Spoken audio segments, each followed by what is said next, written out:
What's going on, everybody? GemMint here with today's new comic book day reviews. It's Wednesday, October 26th, and as always, gonna go through this week's comics as spoiler-free as possible. Now, I've been doing this pull list video, and there were a number of titles that I thought were coming out today, and they either got delayed, and some stuff that I couldn't get early that I'll try to double back on, like Barbaric, and there was another title. This will be the last week, though, that should happen.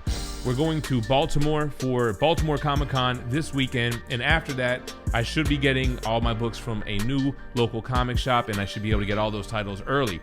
So speaking of which, Baltimore Comic-Con this weekend. However, today, we are still going live for Whatnot Wednesday, 2 p.m. Pacific, 5 p.m. Eastern.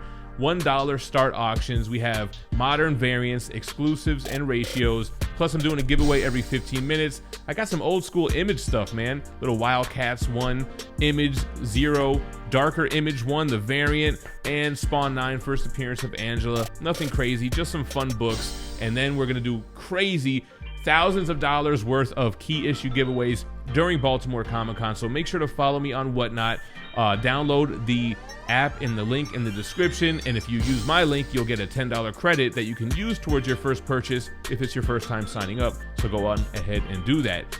With that out the way, let's jump into this week's comics. Starting with Boom Studios, we have Stuff of Nightmares Issue 2, R.L. Stine, who you'll know from Goosebumps lore, A.L. Kaplan, and Roman Titov. This issue picks up where issue 1 left off. You have these mad scientists that had to evacuate their beach house after a unsuspecting bystander busted open the whole scene. They're basically engineering Frankenstein type of monsters, and those monsters are now out on about, kind of zombie-esque. And then you have this character on the front, Frankie, the only successful Frankenstein monster who they're trying to keep safe and continue with their research.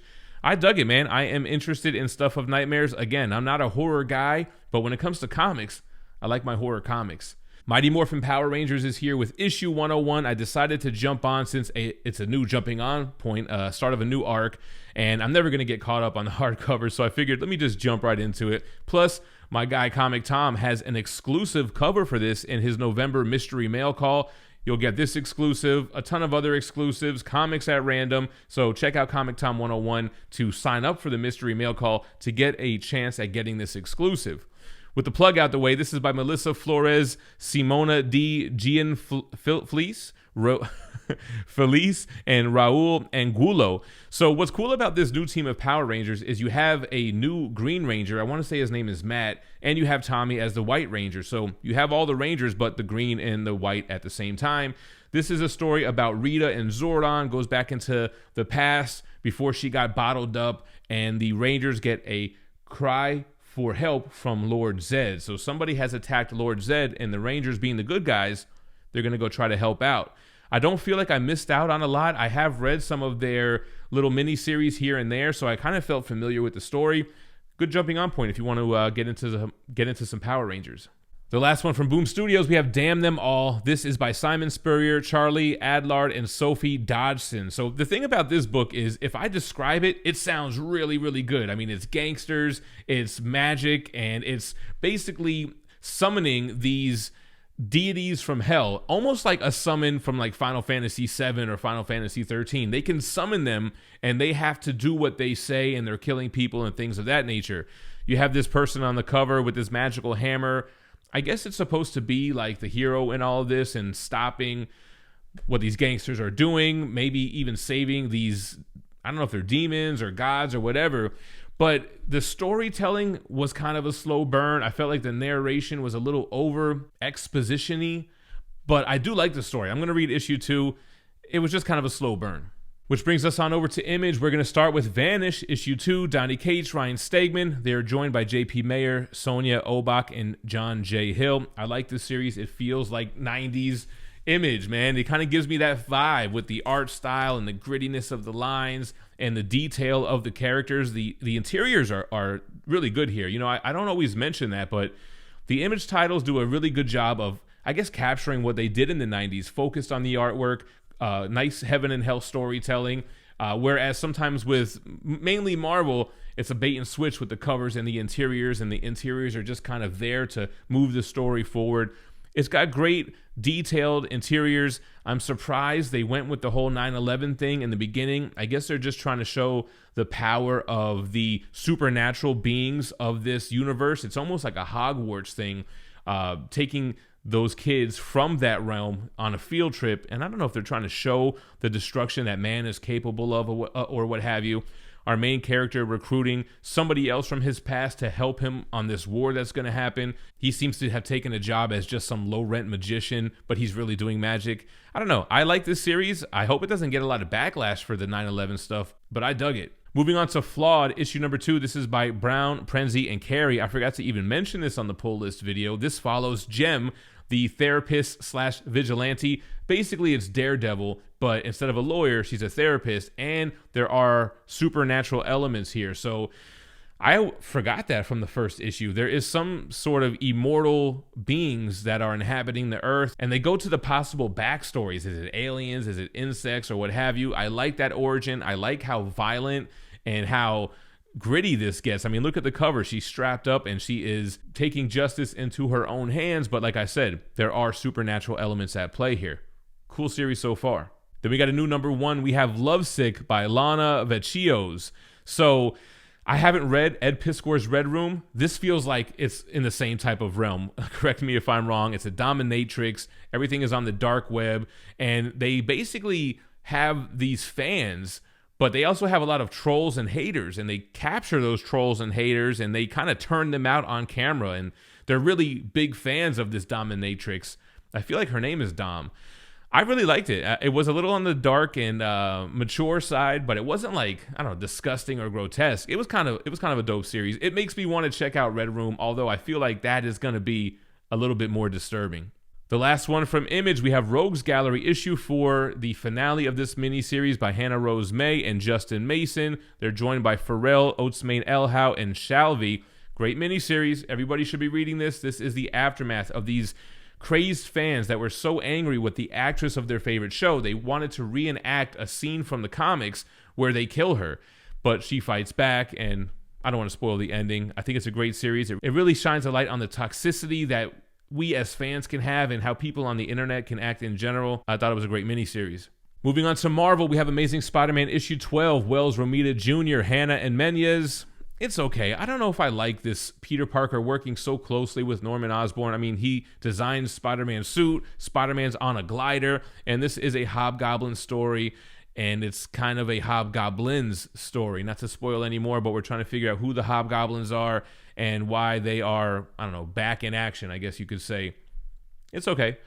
Then we have the Moon Knight Annual, McKay, Sabatini, and Rosenberg featuring Werewolf by Night. Like I said in that pull list video, I've been liking annuals, man. For the past couple years, they've been strong. This is a self-contained story in the Jed McKay world, but it's not like a bunch of pointless mini stories by a ton of different creators. It's one oversized story of Marlene coming to Moon Knight because her daughter's been kidnapped by Jack Russell, the Werewolf by Night. So Moon Knight with Hunter's Moon goes to rescue her. I thought it was good. It was a great little Moon Knight story. If you're reading the series, it's a great addition to that. I don't know that you would pick it up on its own, though. You might be a little bit lost on who the hell Hunter's Moon even is in the whole ministry of Moon Knight thing. Then we got issue 12 of Venom, Ron V, Hitch, Curry, and Sinclair. I was right in that pull list video. So you have the past version of Eddie Brock's Venom battling Dylan Brock in his mind while the sleeper symbiote is trying to rescue Dylan from the Life Foundation. And we have a big, huge reveal at the end of this issue. Obviously, I'm not going to spoil it, but it ties back to Donny Cates' Venom run. Coming full circle, I really like what they did with that because I liked that character, and I hated that it was like a throwaway kind of thing. And I've said too much. You should be reading Venom. We're on to Wolverine, issue 26, Benjamin Percy, Rip, and D. Armada. The Beast agenda begins here. So they bring back this Big Lebowski character. At first, I was trying to remember where the hell they even introduced this guy. I think it was earlier somewhere in this run. He's like this desk cop, but now Wolverine gets him back in the field. They're investigating something. I don't even remember, man. Some kind of hidden message that the detective has found in magazines, and there's a little bit of a twist at the end. What's crazy about this, and how do I get into this without spoiling? Wolverine gets himself caught up in a live auction of selling mutant body parts. So it gets pretty grotesque and interesting at the end. It kind of turned around for me. Wasn't really digging the issue, and I like where they're going with it, so we'll see how it plays out. Then we have the ending of the main series of Axe, Judgment Day. So there is a epilogue issue or an Omega issue coming out, but this is essentially the end of the story. Everyone's giving it thumbs down. I don't know if that bodes well for the series as a whole. Kieran Gillen, who else is on here? Valerio Chatti and Marti Garcia. So for the last few episodes of the new Comic Book Day reviews, they kind of turned me around on this series. I liked the event as a whole. I would love to read the omnibus and maybe fill in some of the blanks with some of the miniseries I didn't read.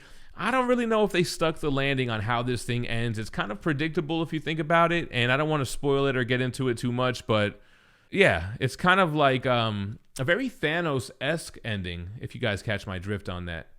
Then we're moving on over to Strange, issue 7, Jed MacKay again, Ferreira, Paggi, and Tartaglia. Yo, when I was reading this, I really had to take a step back. The artwork in this series, the colors are amazing, and the fighting and action scenes are great. I can't really say anything about this issue without spoiling it. Let's just put it this way. Clea has been looking for a way to resurrect Stephen Strange this whole time. She's the Sorceress Supreme. And this is a big important issue having to deal with the main story. So I'm trying to be vague here to not spoil it.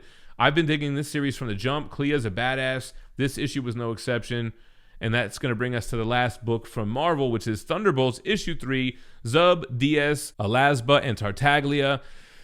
I'm still liking this series. I didn't feel like this issue was that strong. It's really Thunderbolts trying to work as a team. It starts with Clint Barton in his classic West Coast Avengers costume. I really like that. And I really like how Luke Cage is still the mayor here. Like what happened in Zdarsky's Daredevil run carries over here and matters. And they're saying, hey, Clint, take that mask off. We're a sanctioned superhero team, so no masks.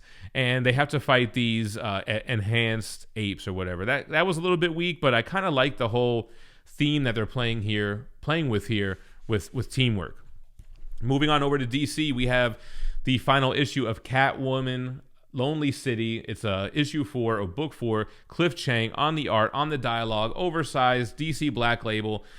I really like this series. It got a lot of hate for the portrayal of Poison Ivy, but this is in the future, man. It's old woman Poison, old woman Selena Kyle. I like them trying to break into Bruce Wayne's Batcave, into Wayne Manor, into the Batcave to defeat TwoFace. Now, the thing with TwoFace, in a lot of these ongoing DC titles, he's like reformed and he's the mayor, and it's hard to kind of keep it all together, like from which run to the next. But I like the dialogue in this series. I like how they portrayed Catwoman and the kind of new generation Catwoman they got going on here. I want to say her name is Edie, because the kids with Edward Nigma, Riddler. Anyway, I dug the series. Moving on over to Detective Comics by Rom V. He's joined by Albuquerque and Stewart, Spurrier, and Danny on the backup. It's issue 1065. Amazing, gritty artwork in this book. I think Detective Comics has been strong with that for a while. I mean, here's just a glimpse. I hope this is focusing in here on you. The story, though, I'm not really following the story as much. You have this kind of old family from Gotham that's trying to come back and take back the rights to Arkham Asylum. The backup story is another Two-Face story. He's been reformed and he is battling within himself to not let the evil monster take over. Even though nobody knows that's really happening, he should probably tell his therapist that's going on, but he didn't. Then we're on to Action Comics, 1048, Johnson, Perkins, and Low Ridge. I'm actually pretty impressed how they're always able to drop Action and Detective on the same week. Backup story by Johnson as well, Philip Kennedy Johnson, Lapalm, and Molehill. Okay, so basically Superman brought War World, the planet, to Earth with all those Kryptonian slaves. Now they all have superpowers, and War World is another moon that is orbiting Earth, but that's throwing off the natural order of things, and the new gods, Darkseid's children from Apocalypse come into play, and that's kind of where this is going. The backup story, I don't know what was even going on in the backup. It was kind of forgettable. I guess it's just showing those Kryptonians learning how to deal with their new powers here on Earth. DC vs. Vampires, issue 10 out of 12, James Tynion the Fourth, Rosenberg and Schmidt. This does not feel like a James Tynion book to me. I feel like this book was literally all over the place. I mean, from one city to the next, I am so lost on what the hell is going on here. All I know is that Nightwing is the main bad guy vampire, and they're trying to figure out a way to take him down. I did like the third act on this book. I think the kind of resistance and their plan was pretty dope and a cool idea. But otherwise, I was just kind of like, man, what the hell is going on in this book? Let's go to The Human Target, issue 8. This is Tom King and Greg Smallwood. I have been a fan of this since issue 1. I really like this series. Kind of a spoiler from a few issues ago. I think we should be in safe territory by now, but the Human Target and Ice killed Guy Gardner, her ex-boyfriend, and now the Red Rocket from the Justice League International kind of figured out what the hell happened to him, and that's this entire issue. It's essentially wasting a whole day. My man only has 12 days to live. Now he's only got 3 left. Wasted a whole day on this whole Red Rocket thing. All right, let's go to The Riddler. This is year 1 by Paul Dano, who portrayed the Riddler in the Batman movie, and Steven Subic, who makes his American Comics debut in this issue. From DC Black Label, it is essentially the origin of the Riddler from the Batman movie. It has a very gritty, stylistic art style that I really dug. Let's see if we can take a look at it. Hopefully it focuses in. I like the origin. I like how the Riddler is a fan of Batman, and that whole kind of online scene that we saw play out in the movie on how they're looking at it early on in the Riddler's origin here, because we know how it turns out later. I dug it, man. I thought it was a great issue. Batman the Fortress is here with issue number 6. Man, when the hell does this series end, man? Widow, Robinson, and Rodriguez. I figured this was going to be the last issue, but it's not a miniseries. It looks like they want it to be an ongoing. But Batman has this group, this team that he put together to go underwater where the Fortress of Solitude is. They have to break into Superman's Fortress of Solitude, similar to how Catwoman and team had to break into the Batcave. So that's kind of interesting. Juvenile artwork and dialogue. I'm not really digging this series, but I keep picking it up for some reason. Then we have Batman Gotham Knights Gilded City issue number 1. This is Narcisse, Abel, and John on this book that ties in with the new video game. I still haven't picked it up. This issue and every issue will have a QR code that you can unlock something within the game. I think this one unlocks the Bat Bike, and then if you unlock all of them, there is like a 7th thing you can unlock. So that's pretty cool. So for some reason, this takes place in Gotham and in the past with like this vigilante, which I don't really understand what the point of that is yet, but it's a very modern story. Basically, FOMO. Somebody used Scarecrow's toxin instead of inducing fear. It's inducing FOMO, and like Jordan collectors are going crazy at the shoe store, and video game collectors are going crazy at GameStop. So that's kind of like the gist of it. I didn't dislike it, but it definitely was a very modern story, just like Punchline number 1. Teeny Howard, B. Howard is Brett Howard, I think. Blake Howard, it wasn't even close. They're joined by Melenkov and Guerrero. So I thought I wasn't going to like this. I had preconceived notions. I really did like this issue, man. So Punchline is back on the streets, and it's also very modern, but I still dug it. It starts off at this concert with this kid who's live streaming, and it's funny. It shows you like the number of live viewers and the chat trying to get him to do things. He's basically doing whatever the chat's saying, and as the violence ensues, the view count goes up. And then it's basically Punchline putting together a crew. She's back on the street, and she's pretty much a badass in this issue, but I thought it worked. I did like this issue. This video is brought to you by ThatSpidermanBooth.com. That Spider-Man Booth is now doing subscription boxes. The November box will include 2 exclusive variants. The first one is a Do You Poo with a cover by Alex Cormack, as well as a Fathomania 1 with cover art by Mike Vasquez. It'll also include 5 random comics with at least 1 store exclusive, giving you a $100 retail value for just $50.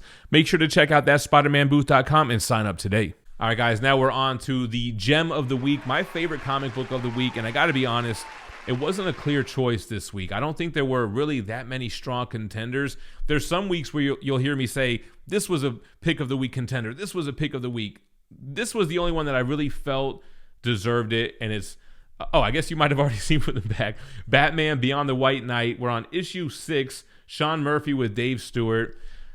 I love this universe that Sean Gordon Murphy has put together. I love this whole Bruce Wayne and Harley Quinn interaction with Jack Napier, the Joker in his mind, and him taking over the body and having that closure with Harley Quinn. I mean, Bruce and Harley have a kid together, and then Bruce trying to get everything back on track in this weird future that's kind of like a future state type of future, trying to get Jason Todd on board, trying to convince Dick Grayson to do the right thing, because he's like, I don't know, he's brainwashed with this whole like police state that they're in.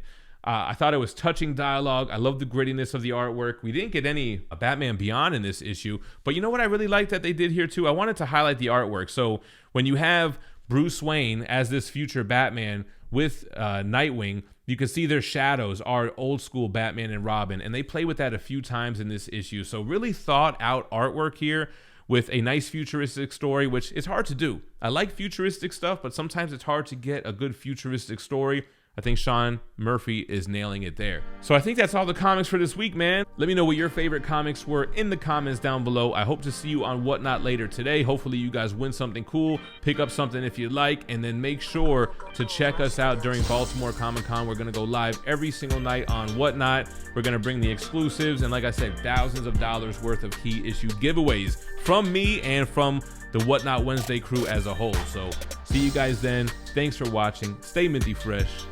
Peace.